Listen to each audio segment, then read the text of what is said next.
La distinction entre le passé, le présent et le futur n'est qu'une illusion tenace. Albert Einstein.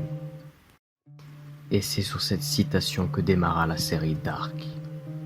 Salut, c'est Axel de la Pause, et aujourd'hui je vais te parler d'une série qui est beaucoup trop sous-cotée, et elle se nomme Dark. J'ai décidé de faire cette vidéo car tout d'abord c'est ma série préférée, même après tout ce que j'ai pu voir. Et c'est surtout pour vous donner envie d'aller voir la série, étant donné qu'une troisième saison, une saison finale, débarquera dans quelques jours pour terminer le dernier cycle et reprendre le premier. On voit d'ailleurs souvent des gens se plaindre de la complexité de Dark, alors que si tu regardes bien, c'est pas si complexe que ça. Les gens voient Dark comme complexe car il y a plusieurs époques et plusieurs personnages, bien qu'il s'agisse souvent des mêmes personnages mais à des époques différentes. Et c'est probablement ça qui rend l'intrigue plus complexe, mais elle la rend aussi plus complète et plaisante à regarder. Je vais évidemment spoil le minimum requis pour te montrer que Dark est la série à voir.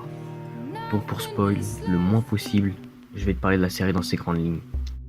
L'histoire débute avec la disparition d'un jeune garçon dans la petite ville de Winden.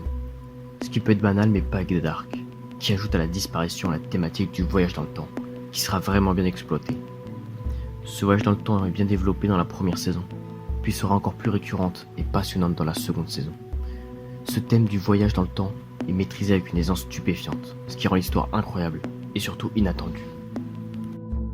Chaque chose dans Dark est à sa place, chaque chose est logique et imbriquée dans le temps. Pour continuer à parler de Dark sans spoil, je soulignerai le travail incroyable des scénaristes, qui ont réussi à développer le voyage dans le temps avec tant de aisance, tout en continuant le développement des personnages et de l'intrigue. Et comme je viens de te le dire, la série est super riche en termes de personnages et de leur développement. Des personnages qui peuvent te sembler inutiles sont parfois les précurseurs de l'histoire.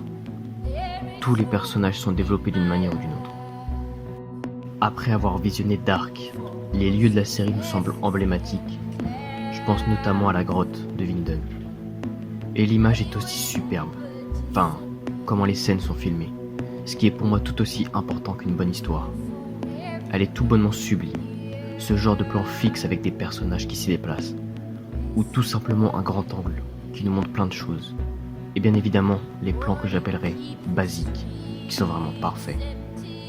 Parlons aussi de la BO, des musiques parfaitement adaptées à l'ambiance sombre de Dark, et qui la plupart du temps nous accompagnent avec des situations ou des dialogues, qui viennent en quelque sorte rythmer une action. Je pense notamment à Noah, qui a un thème récurrent, une fois qu'il est là, qui met une certaine ambiance pesante. Das ist unsere Arche. Und ich bin Noah. Wenn wir diese Energie erzählen, dann können wir alles verändern. Dann bestimmen wir das Schicksal der Welt fernab von allem Bösen. Jedem Schmerz. Wir schaffen eine Zeitmaschine. Et si t'aimes les plot twists et les cliffhangers, tu seras bien servi. Car à chaque scène, l'intrigue avance pour donner lieu à de nouvelles situations. Et qui nous permet de découvrir des nouvelles choses sur l'histoire. Je me suis donc jamais ennuyé devant un épisode de Dark. Enfin, si. Les seuls moments d'ennui que j'ai eu, c'est pendant les premiers épisodes. Étant donné que j'ai eu du mal à rentrer dans l'histoire. Mais une fois que l'on est dedans, on ne veut plus que ça s'arrête. On pourrait même binge-watch la série en totalité. On pourrait même binge-watch la Binge-watching. Chaque chose et chaque personne est à sa place. Mais à partir de où tout commence? À partir de qui tout commence? Ou à partir de quand tout commence? Tu découvriras tout ça dans Dark sur Netflix. Mais tu n'auras pas forcément la réponse. C'était Axel. Ciao. Notre pensée est régie par le dualisme.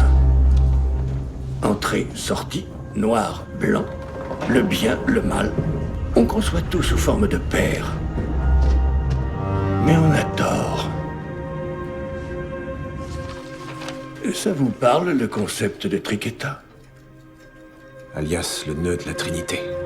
Il n'y a pas de totalité sans troisième dimension. Il n'y a pas qu'un haut et un bas. C'est trop réducteur. Il y a également un milieu. Je crois qu'Einstein et Rosen ont omis quelque chose. Un trou de verre ne relie pas 2, mais 3 dimensions entre elles. Le futur, le présent et le passé.